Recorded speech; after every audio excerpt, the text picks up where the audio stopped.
Here are 5 questions you should ask your customers before building your startup. There's this really famous YC talk by one of the partners, Eric, on how to talk to customers, which I'm going to link out in the video.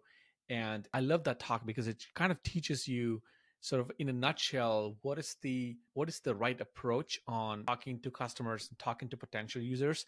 This is a really valuable skill for any founder, and I think it's often overlooked because how this can easily go wrong, or you could be sort of in a trap, and you could just like have these customer discovery meetings, but they really don't sort of uncover the right insight that you want to get out of. So he lays out a great framework. It's a whole 1 hour long talk, but I'm going to give you like the 5 questions that I took away from that talk, which I think are really helpful for any founder who is talking to customers or is constantly interfacing with customers.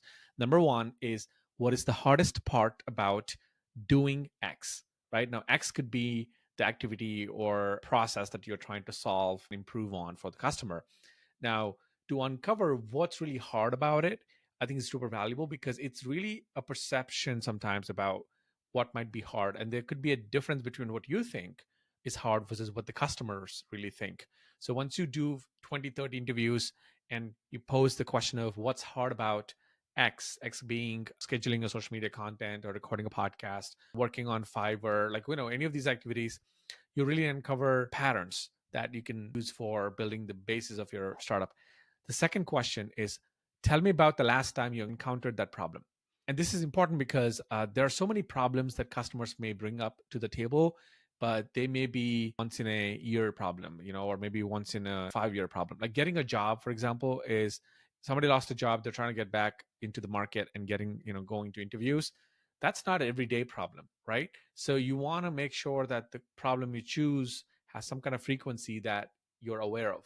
Now, if you want to solve for job market, and by all means go for it, but I'm just saying be aware of the frequency of the problem. The third thing is, tell me why this was hard, right? And this kind of goes one layer below, asking them what's hard about it, right? And the why really uncovers both their tangible logistical challenges, but also emotional challenges that they may face, and it's very hard to get the truth without asking them this why question, the second why, right? So that's number 3. Number 4 is, have you done anything to solve the problem? If so, what is it? Now, this uncovers the insight about is this problem, because there's, among 15 problems that people have about a particular topic, most of them are nice to have, and there's 1 or 2 of them that are must have. And so you really want to make sure that you're collecting evidence that the problem you want to solve for a customer is a must have, because then they will really act on it and they will really like trust your solution and, buy your product and stuff like that. So what have you done to solve it is a great way to uncover what kind of, attempts they've made. And the last one is, what don't you love about the solutions and the alternatives that exist? So if they have a problem, and if they claim that they have a problem, let's say recording a podcast, I'm sure most of these problems have some kind of a solution or some kind of an alternative product.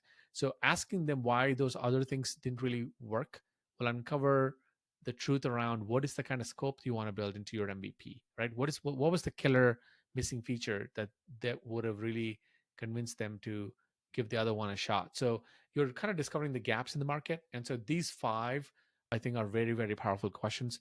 What's the hardest part about X? Tell me the last time you encountered that problem. Why was this hard?